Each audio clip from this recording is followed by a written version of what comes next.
ulcer, a chronic debilitating skin and soft tissue infection that can lead to permanent disfigurement and disability, is almost eradicated in Ghana. But for pockets of areas in Amasaman West District in the Ashanti region and Amasaman area in the Ghan West municipality of the Greater Accra region. Welcome to the Amasaman District of the Ghan West municipality of the Greater Accra region of Ghana, an area where Buruli ulcer is almost termed a common disease. Meet little Edmund, who is an unfortunate second-time victim of this skin and bone-eating disease.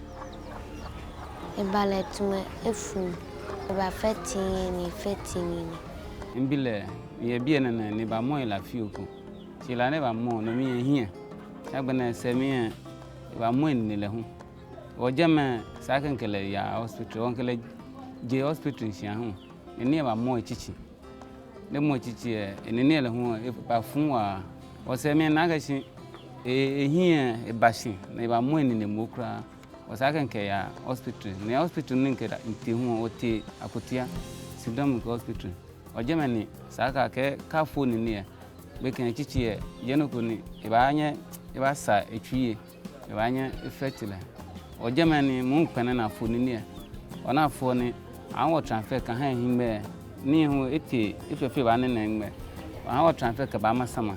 I met him on admission on the ward and realized that he has Buruli ulcer, which has affected the face. It is not a common presentation. Usually it's the limbs, legs, arms, but he happened to have it on the face. The whole place here was affected, and it has eaten into the bone inside the nose.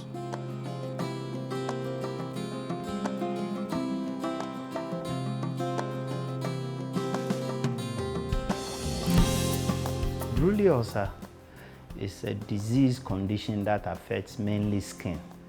It can also affect deeper structures, such as muscles underneath or even the bone, which is quite deep. It is a disease which comes like a mystery, because you wouldn't know that a small wound on your body, you will not expect it to be Buruli ulcer.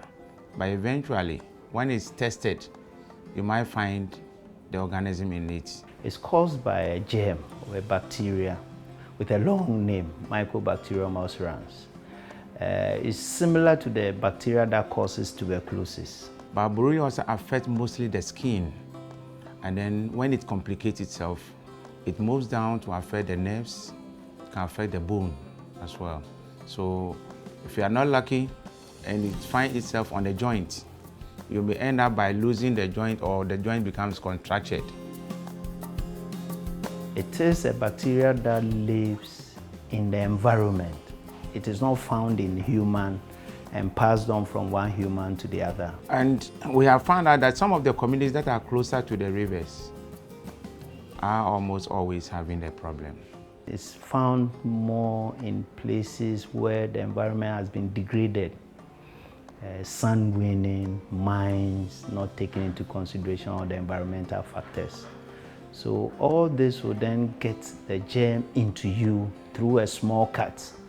Mostly people don't even recognize or remember when that incident took place. So it may start in a small area and can spread to other parts of your body. And what we came to realize is that children below the ages of 15 years are mostly affected. These little children are not too far from acquiring such a disease, as the environment is a major cause. But for the timely intervention of Child Fund Korea, Christians Children Fund of Canada, and Baptist Relief Agency, Edmund's story would have been told differently.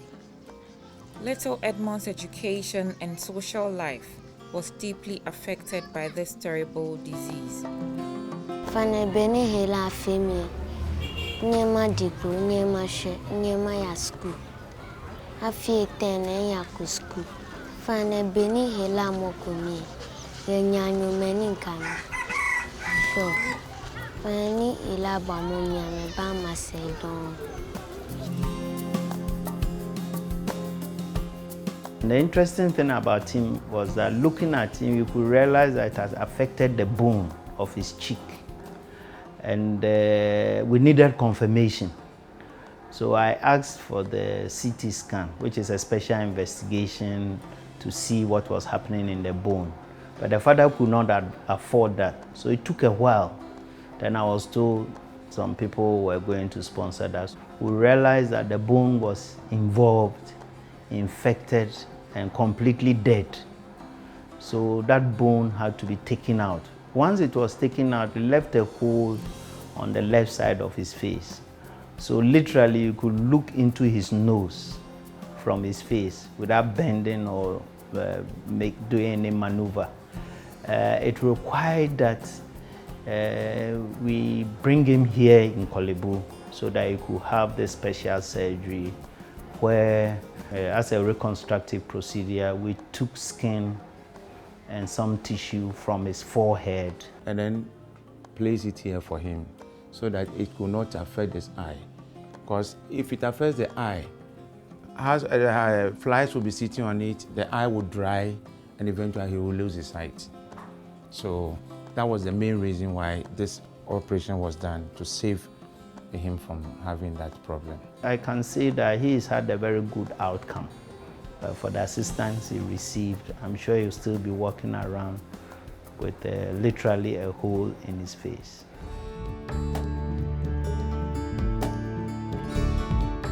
Currently, he still needs at least one procedure. Now, if you look at his face, you realize on the left lower eyelid, he's not able to close his eyes completely on the left side. So something needs to be done at some point. Understand that with time, they're going to add procedures to the arm so that at least he'll be able to use the arm as well. Due to the nature of this disease, the donor agencies helped establish a proper structure to aid in the treatment of the disease. In fact, we wish we could have a pavilion to serve three purposes. One purpose is to sit in that area and eat. The second one is to educate them, because when the child has BU, it is the whole family that has BU and not the child alone. And then thirdly, we have to exercise their limbs, the physiotherapy, and that will encourage healing. And then by the time the wound heals, that person is still using the arm. That's why the Christian Children's Fund accepted to construct this structure for us. Edmond had 3 surgical procedures, and each of them, I think if my memory serves me right, he had to pay about 3,000 Ghana cedis.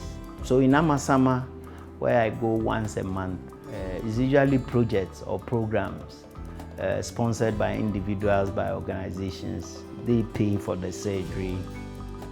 Little Edmond's case is a typical example of a late treatment, but Buruli ulcer can be treated with no complications if detected early. So if you have any swelling, painless on your limbs, increasing in size, I will advise that go to the hospital and you receive the necessary help before it gets to the stage or the state in which Edmond came to the hospital. After going through several operations, little Edmond can now mingle with friends and has high hopes of going back to school. Fine. Ihele bashem fine me tamaya school. Yana she danoni madam. Inya makaka min damishini na chi mu boni nyumogie amahamia akano mu kenyumo damishi.